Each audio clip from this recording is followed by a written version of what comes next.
Good morning, Team Krulak community, and we are happy to bring you probably an overdue episode of Down the Rabbit Hole on the Russia-Ukraine war with our resident Russia subject matter expert, Dr. Yuval Weber. And it has been a couple weeks, and so there's sort of a lot to catch up on. But as we were just talking about right now, even we had talked yesterday about trying to do this recording last night, and timing just didn't work out. But it actually added another bullet point for us to have in our discussion today, because things are changing on the ground over there on a daily and hourly basis even. So we're just going to go ahead and first we're going to kind of catch everybody up there in the audience about sort of the highlights, highlights, lowlights, and developments over the last couple weeks, and then we're going to look at what this all means here going ahead, because there are decisions to be made ahead, and some decision points coming as well that have been partly highlighted earlier by the Russian command especially, and those decision points may now have some different implications because things have not been going their way. So Yuval, good to see you again. Got you broadcasting from sunny Dallas, which is probably a lot warmer than Northern Virginia right now, which has decided that winter is not in fact over. So we're getting frost warnings on all our phones today. But if you want to go ahead and just kind of catch us up on what's been going on and what the implications are going to be here in the next few weeks for both sides. Thank you, Ian. And I must also say you look resplendent in your formal Friday gear. So basically, what have we gotten up to? And we've been, for the audience, the reason I keep looking down is that Ian and I created a list of what has happened in the past 2 weeks. So this might take several moments here to go through. Obviously, 2 weeks ago was the sinking of the Moskva, which was the Black Sea Fleet's flagship cruiser. Ukraine does not have a navy, it's a bad sign when you're losing your flagship to a country that doesn't have a navy. And what we ostensibly understand from this is that they use some armed drones in order to distract the ship's radar. And once the ship's radar was looking the other way, which seems cartoon-like, they then hit the actual ship with two surface-to-ship missiles, domestically designed and produced, and down went the Moskva, which is also notable because Moskva in Russian is the name of Russia's capital, Moscow. It's in Russian language. So losing your flagship, which has the name of your capital city, to a country that doesn't have a navy was not a good look. The opening of the second phase of the Donbas offensive. The first phase of the conflict was ostensibly the shock and awe campaign that failed. This was the idea of taking Kyiv in 2 days, collecting surrenders for the next couple of weeks, that leading up to regime change, partition, annexation of half of Ukraine. All those dreams did not come true. And so in basically phase 1.5 or phase 2, whatever we call it, the Russian political and military leadership came up with the idea that that was actually just a ruse. And the real objective of the conflict was to expand the Russian zone of control into Donbas, across towards Kherson and the south of Ukraine, in order to make the Sea of Azov domestic waters, and to create the land bridge to Crimea. That was the ostensibly real objective. And now what they're doing is basically renewing the offensive in order to make that true. What we've seen, and we'll discuss a bit more in just a second, is that this is not essentially creating any dramatic victories either. We've seen Russian military missile strikes on railroad stations where civilians were evacuating in Kramatorsk, and the bombing of civilian infrastructure around Odessa.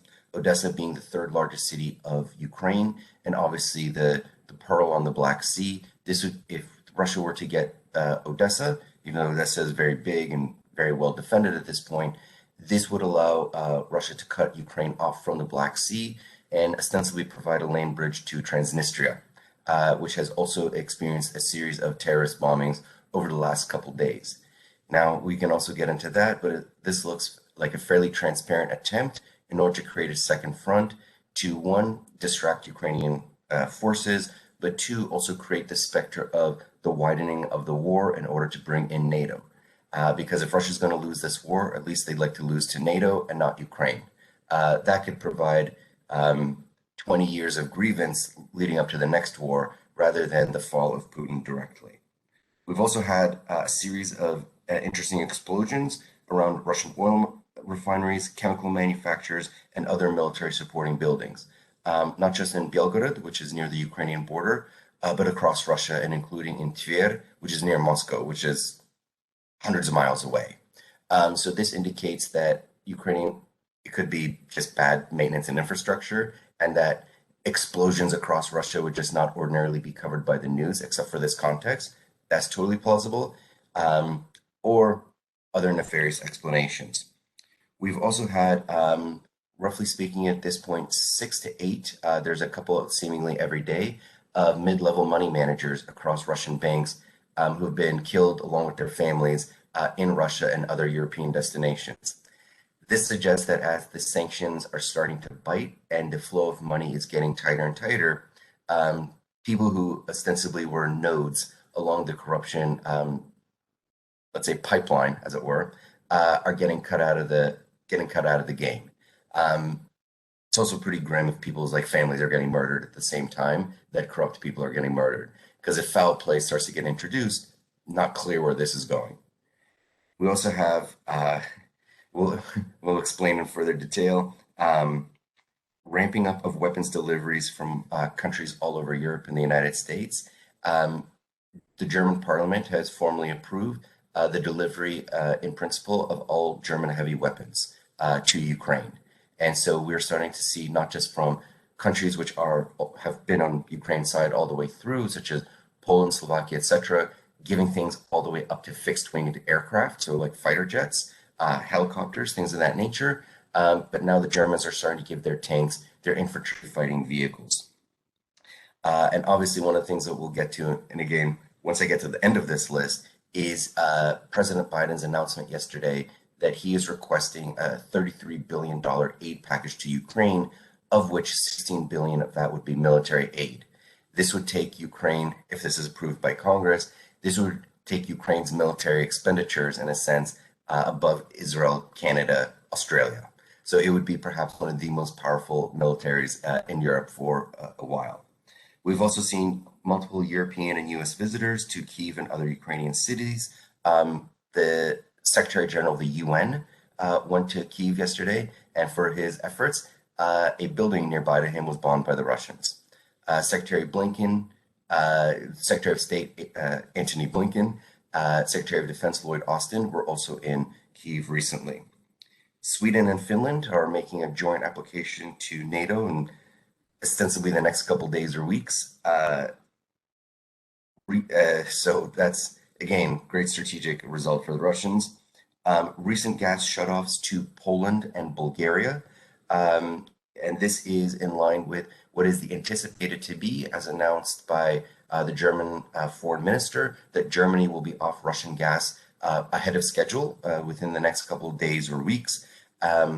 And the French announcing that they are in support of a Russian oil embargo. It seems that we are closer than ever to an oil embargo by European states on oil coming from Russia. Now, part of that is, one, all the Russian shipping, which, oil is not just goes through pipelines, but it gets put on ships. Those ships are also sanctioned. Maritime traffic from Russia sanctioned. This will force basically production to slow down in Russia because they've already hit storage limits across most of their depots. The depots, obviously, that haven't yet been bombed. Getting that oil to Asia and to China will also take some time. So this will put a significant dent in Russian revenues. Again, we have a lot of things going on, but just to give a few more of the highlights, per Secretary of Defense Austin, U.S. policy now apparently to deliberately weaken Russian capacity for warfare, so that Russia is not able to do to other countries what it is doing to Ukraine now. So in line with everything that I've just mentioned, that and we're about to talk, it seems that this is a conflict that is going to the next level of how much Russia will be able to be beyond being a regional power, how much of its great powerness will be able to be articulated and expressed in the next coming years. We have obviously, according to Ukrainian officials, over 1 million Ukrainians have gone to Russia over the course of this conflict, and they use the word deportation. They are alleging that not only are Ukrainians being taken against their will, but that their identity documents are also being taken away. So, one of the things to note for basically the future of Ukraine-Russia relations is what about these million Ukrainians who may not want to come back to Ukraine after the war is done? The Ukrainian side is claiming that, roughly speaking, about 183,000 of those people are children. And again, we get to basically what's about to happen next. Uh, the three sort of things that have come up and, conclude the basically the laundry list here is, as mentioned just a moment ago, President Biden has requested $33 billion in aid to Ukraine. 16 of those billions are for military aid. The rest is for humanitarian and economic assistance. The United States has already given, at this point, roughly $3.7 billion in military aid. There's another $3 billion or so from the last economic aid package in military aid that is still due to Ukraine. So at this point, once we start to put all these numbers together, U.S. military assistance to Ukraine, whether it is done by 2022 or goes into 23, is going to be at the level of roughly 20 billion plus for this conflict. The Russian economy is not doing well as is, and certainly in terms of Russia's ability to regenerate forces, they have their annual conscript class, which is in the midst of being prepared. It will still take weeks, if not months, if they go according to the regular schedule, 6 to 9 months, to actually train people to be barely trained to join in the conflict. So the forces that Russia has is basically the forces that Russia is going to be able to use for basically the short to medium term. In the medium to long term, that's basically where Russia is thinking, if this war continues for another year, 2 years, that they'd be able to fight better in the future.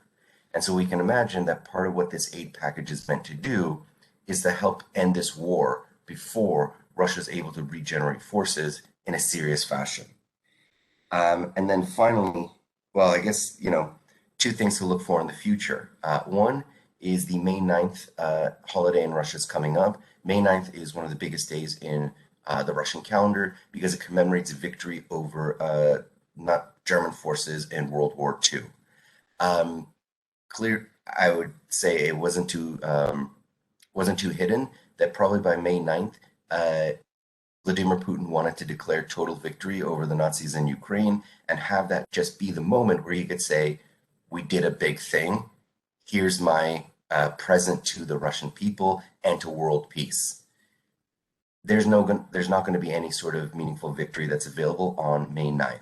So what it could be for that holiday is that in the same way during World War II, the Germans invaded June 22nd, 1941, November 7th, 1941, to commemorate the revolution. It was the anniversary of the revolution.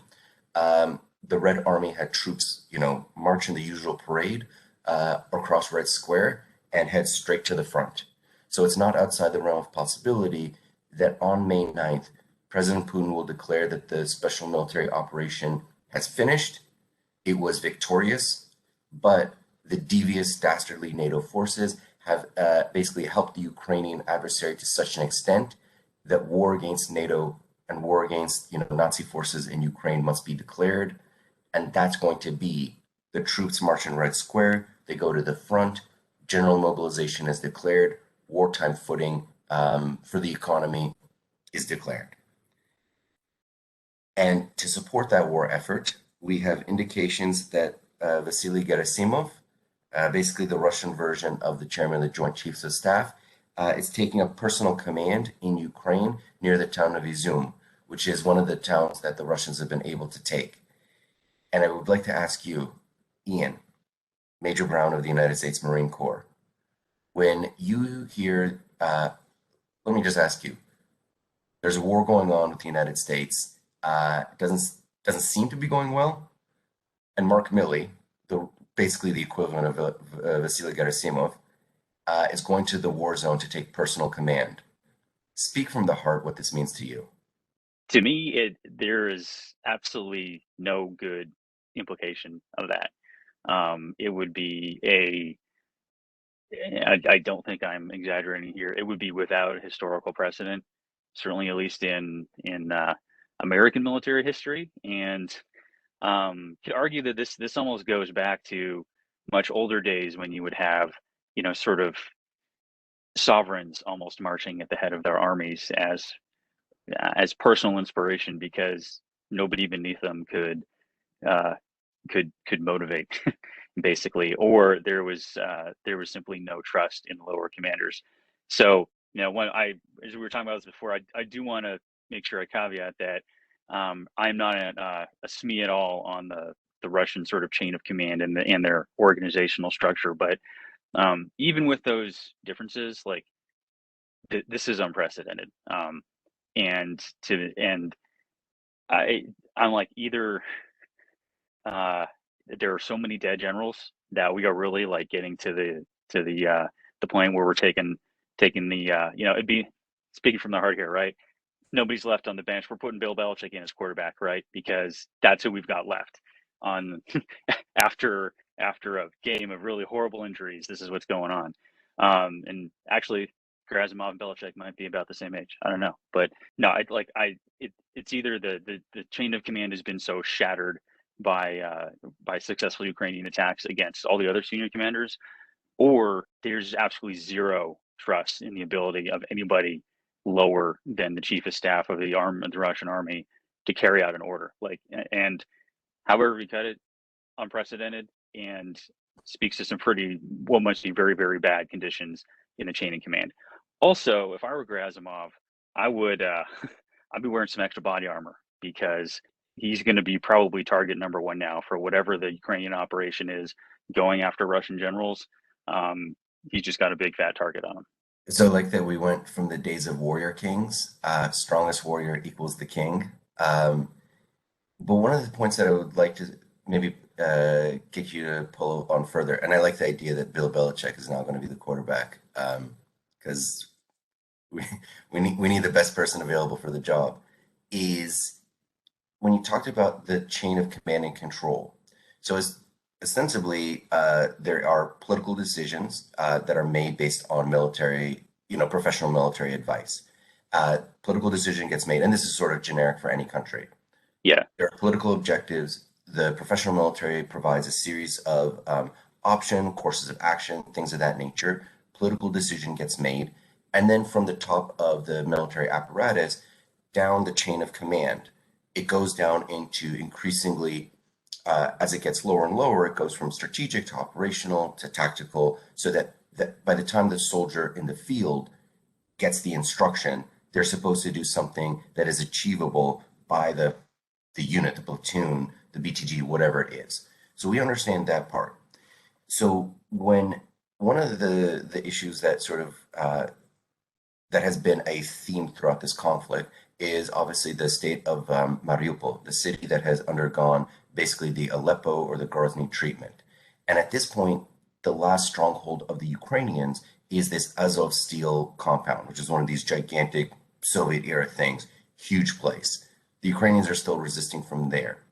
Now, what was interesting to me, and this is the command and control question I want to ask you, is that President Putin, when speaking to Sergei Shoigu, the defense minister, he said, "We're declaring victory in Mariupol. There's no need to take this steel compound, but just blockade it so that not even a fly can get through."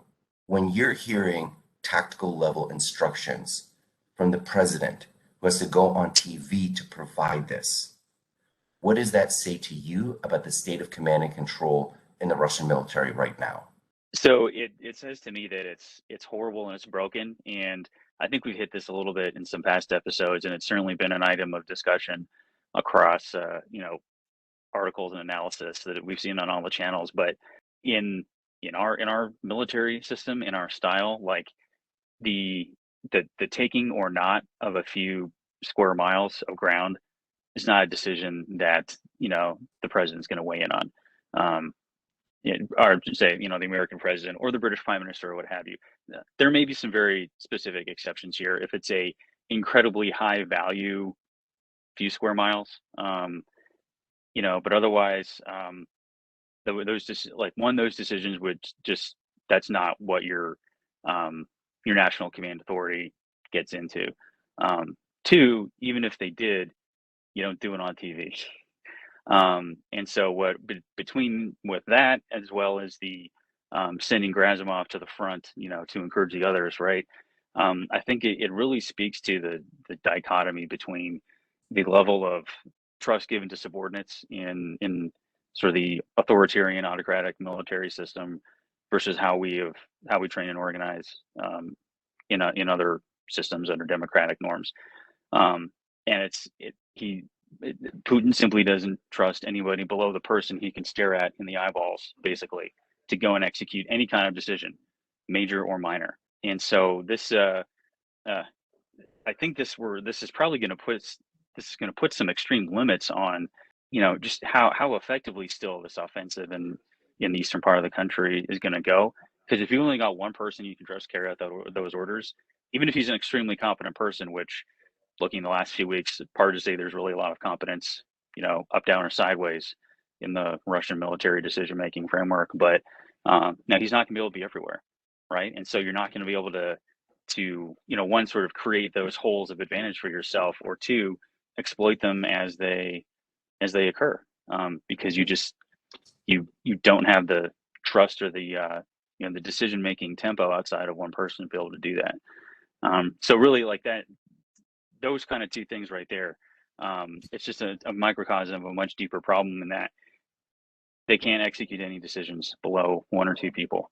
And then I think also it's the fact that Putin had to go on TV and talk about this as well is really an indicator of how badly that fight must have gone in Mariupol, where it took the head of state coming on TV to say that this was not a defeat or a disaster. This was actually a victory, and we're just going to kind of, take it easy here and unlock off the last few blocks of unnecessary terrain and move elsewhere. That fight must have gone really, really badly. And so, that's, yeah. And it also shows, like, in sort of like your description there, this is both what is the drawback, in addition to the benefits of autocracy and having like one person be in control of everything, is to the extent that in a steady state where there's no crisis, Putin, as you said, trusts the person that he can see. And ostensibly, in a non-crisis situation, that person can then convey instructions directly to his subordinate, and so on and so forth. So where everyone believes that the future is very clear and basically the political system, the environment is very stable, autocracy provides for wider latitude of policy choice because, the Putin or the president can decide on anything, and ostensibly people then do carry it out, at least at those higher levels, with some degree of fidelity. But in terms of a crisis requires the institutions, the actual like structures to be really solid so that they don't need what the Russians call manual control of every decision of every other person. And so what crisis demonstrates are what are the limits of autocracy. And that, in essence, is what we're observing right now, is even in this renewed Donbas offensive, they're trying to do the same things they did in the first phase of the conflict in a smaller area, but they're still not providing big victories. And that, in essence, is going to create even more stress upon the Russian political leadership because they're going to have to show something for all of their efforts. And that means there's going to be more pressure placed on not just Gerasimov in the field, but the people that Gerasimov starts to pressure and whom they start to pressure, and everything will start, ostensibly, things will start to get even wilder and woolier than they have been so far. Yeah, and I think we're probably in a few more weeks as the offensive goes forward or does not go forward, depending on their ability to adapt. I think we're going to kind of see more evidence in the argument that's already been raised again in a lot of these analyses of bad Russian performance in the beginning of the war. Can they adapt and learn? Can they be a learning organization here and do better, relatively speaking, in the East? And to your point, like, you can't just create a learning organization, in a few hours or in a few days. that the institution itself has to be capable of that adaptability and that learning capacity. And my Jill's personal opinion here, right? But you can't. They're not going to be able to fix that in a few weeks.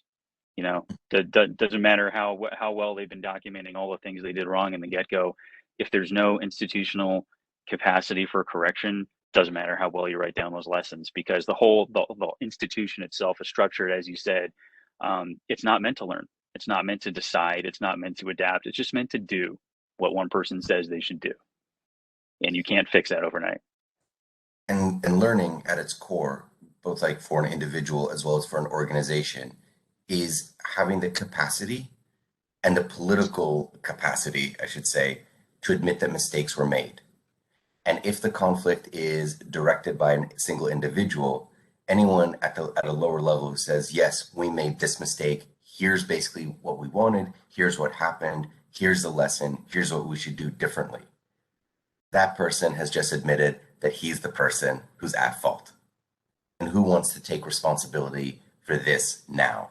Because it's either that person who identified the problem or it came from above. And if it came from above, eventually it only reaches one person. Yeah, and that one person is the last person who can take that responsibility, because again, as you've discussed in previous episodes, that undermines the legitimacy of their being there, right? Which kind of makes me wonder in a number of ways, actually, just why Gerasimov has been sent forward.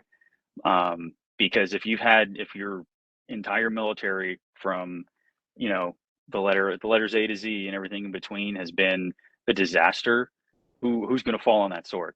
It's not going to be Putin, right? But there is a senior military leader who has a very personal historical relationship with the changes that were supposed to make the army better, and now he's just been sent to the front line. So maybe I'm being overly cynical or conspiratorial here, but maybe I'm not. Like, maybe and I'll ask you this question, right? Knowing what you know about sort of Putin's personality and the power grabbing and the backroom things that go on, and that could he have been sent there to be a sacrificial lamb, not to take control, but to sort of, you finally lose the person who was in charge of the whole military effort. Does that potentially give Putin an out at some point? So let's put it this way. We have three people who are highly identified with this conflict at the highest levels of political and civilian leadership. We have President Putin, we have the Minister of Defense, Sergei Shoigu, and we have Valery Gerasimov, all-powerful commander of Russian military forces at this point, who allegedly or reportedly is in Ukraine right now. Putin is the boss.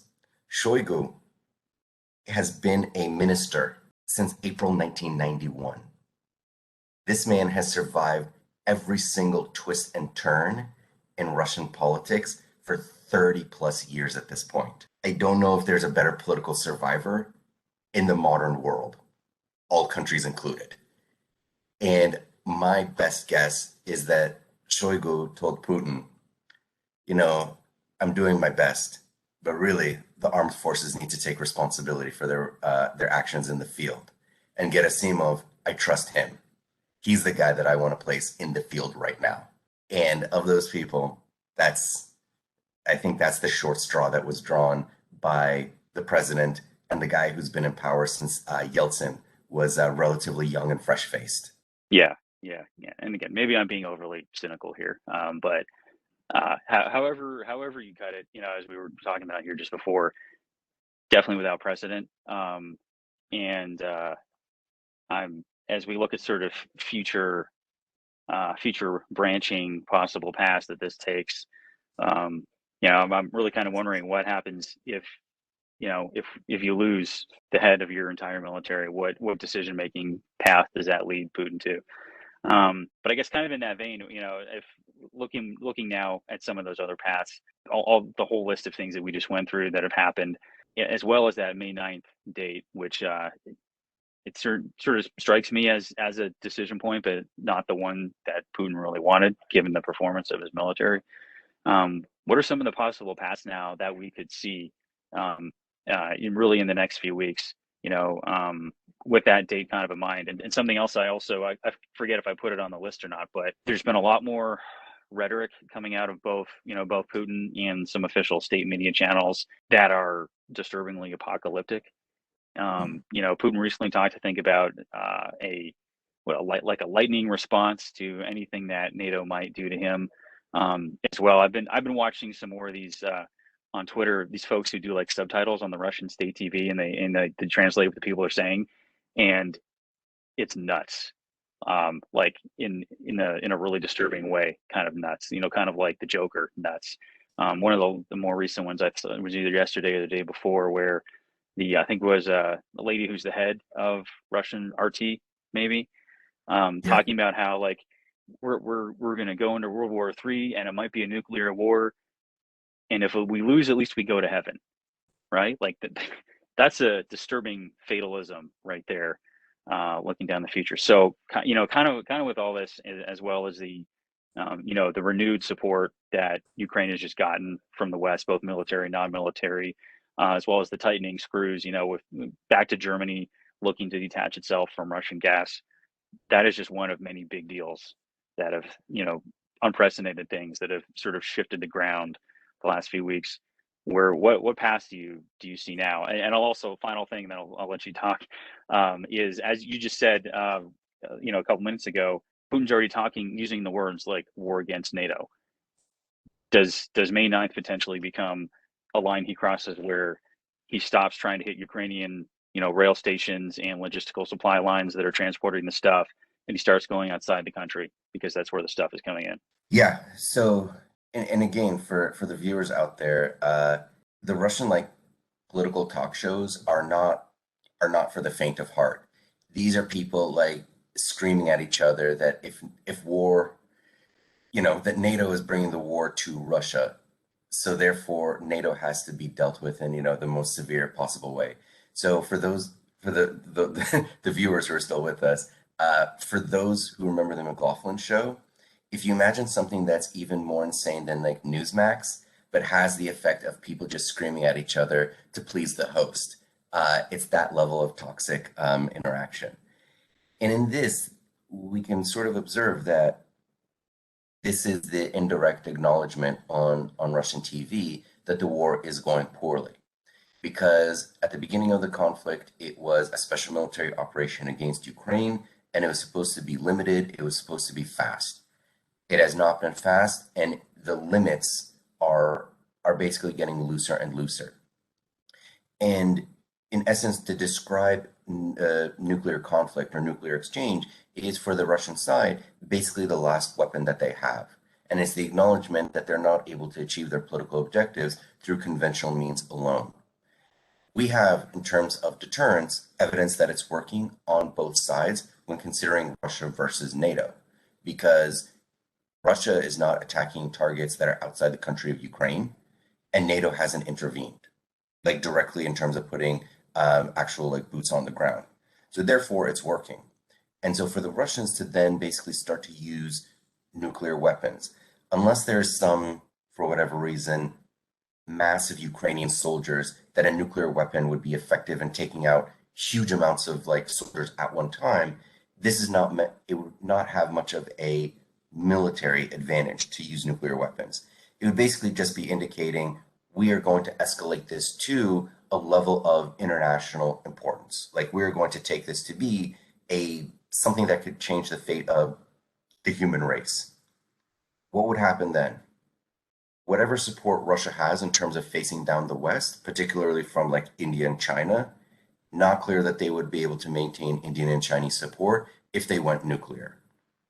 Also, the effects on the Russian domestic population, if they've been criticizing the United States for having used nuclear weapons against Japan, basically for the last 80, however many years? 80 years, yeah, or 80, almost 80 years at this point. If they then put themselves at the level of what they've been criticizing for nearly 80 years, what's the effect on the Russian domestic stability? Unclear. And then finally, this would then become whatever Europe is thinking about in terms of anti-Russia actions, oil embargo, perhaps a natural gas embargo, sanctions. aiding the Ukrainians. This then becomes a full European response against Russia. So unless Russia's real goal is apocalyptic, then it doesn't seem likely, because the alternative is to declare general mobilization, as we discussed earlier, and instead of using nuclear weapons, which can go in a lot of weird directions, basically maintaining the casualty-intensive Russian way of war, using mass, basically chewing up the Russian population to achieve the objectives, that seems easier. And that doesn't have a lot of these potential downsides. So we have to then assess Putin, who's clearly so afraid of everything that he only meets with people, at the end of really long tables, unless they submit to like his personal version of PCR testing. That guy clearly wants to live and to be successful. And the nuclear weapons suggest that he's willing to give up on success. It seems more likely that they're just willing to basically destroy an entire generation of Russian men before they go to that level of using nuclear weapons. So what can we see? And I think this is where we can talk about the aid, as requested by President Biden to the Congress, and the Congress seems to be pretty pro-Ukraine on everything these days, is that if it takes 6 to 9 months to train a conscript class to be at least minimally effective in military tasks.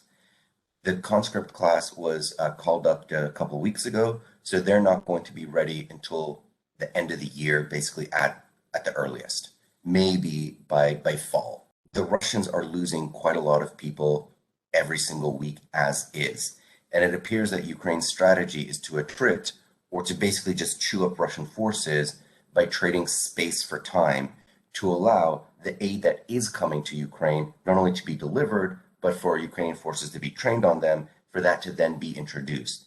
And it suggests that President Biden's view, or at least like the civilian military leadership in the United States, that their view right now is this war is winnable by Ukraine if this becomes, relatively speaking, a short war.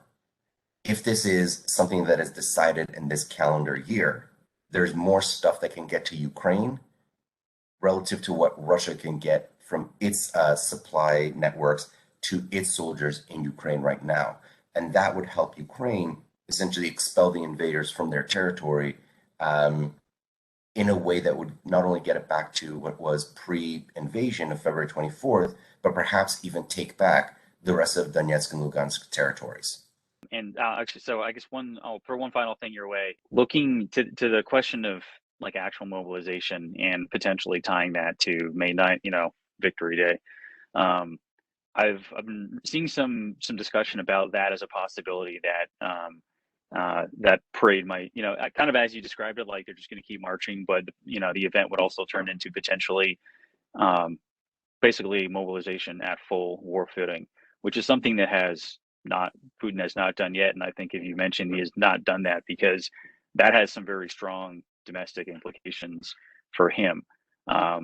However, as a lot of these other analyses have said, like he's coming to the point where you kind of got to decide what you want to do, because he's been trying to fight basically a full-scale war with a peacetime level of mobilization and military readiness. So, like, at some point you got to choose one. So do you think he'd be willing to risk the domestic, the backlash, but it essentially be an admission of failure on his part if he's got to mobilize for a full war footing? Do you think that's a decision point he's ready to make yet, or maybe see that as the lesser of two evils of having a complete humiliating defeat, and then questions are raised? Well, we made all this sacrifice. Why didn't you mobilize? What are your thoughts? So certainly the war effort is not going well. Like, that's one fact. The fact that, the initial question that you raised was the apocalyptic rhetoric that is being employed by people on these Russian talk shows. And one of the things about these talk shows is that all the channels in Russia, like all like the regular sort of network channels, do not have entertainment programming anymore. It's just all political talk. And so part of that is then, in essence, preparing the Russian population that bad things are happening worse things might happen, but for the policy intervention of Putin. So part of that is preparing the population that unless Russia wins, it's going to go to nuclear conflict.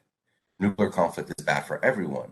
So therefore, declaring war, engaging in general mobilization is actually the correct and right thing to do because it's preventing nuclear conflict. That's the logic that takes a couple of weeks for basically the Russian population to get used to.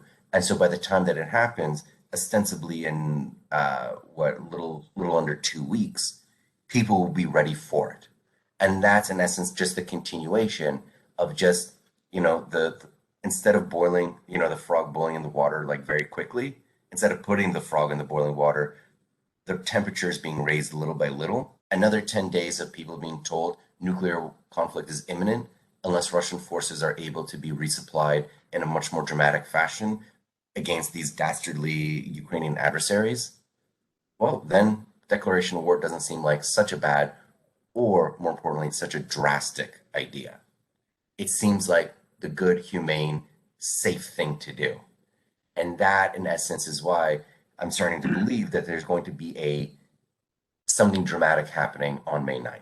Yeah, well, that's an interesting analogy about the frog boiling, because whether you do it slow or fast, there's still a dead frog at the end. So, given as we've talked about their failure as a learning organization and the absolutely huge disparity in support going in both sides, it's a question of not the frog doesn't survive, right? It's just how many other um, casualties are taken before you reach the same point of failure. Which there's some more decision points, I guess, down the road once failure can't be denied anymore by the highest levels of Russian leadership. But we'll leave. I guess we can leave that as a question for another day.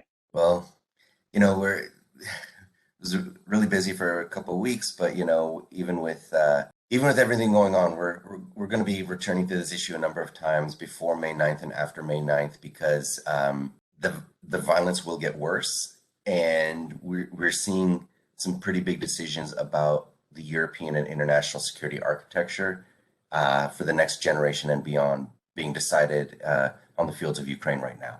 Yeah, absolutely. And as we've spoken about a lot, like I think you mentioned, like this is we're in the post whatever comes after the post Cold War phase of history now, and we're wandering off into the parts of the map where it says "Here be monsters," which is it can have a thrill, but it's really it's kind of unsettling at the same time because we are walking in a place we haven't walked in generations. The post-Soviet era is dead. Long live the post-Soviet era. May it be happier than it started when it gets to the end. All right, Yuval, I'm looking at the clock. I know we both got to punch out, so glad we finally got back on to do this. To our audience, we'll try and sort of get back to our previous tempo here, and at a minimum, we'll try not to have a couple weeks in between this episode and the next one. But I'd also note that on the Brewcast side here, we are going to have a number of very exciting episodes coming up. By the time I get this one posted, we'll have already done the one we're doing this afternoon, but I hope the audience will go listen to it because we have a guest speaker from the University of Norway in Bergen, and she's going to be talking about kind of looking to that post-war phase, which is going to come at some point and just sort of a question of time. But how to hold accountable those who have violated international humanitarian law and the law of armed conflict. We're seeing those violations on a daily basis, sometimes on an hourly basis, depending on how many sorties the Russian Air Force and the missile forces decide to generate. But at some point, the questions are going to come of having some justice for those who lost their lives in those violations. But as our guest is going to note, framework for doing that is not very strong, and so there could be some challenges in holding those who made those decisions to violate those norms accountable.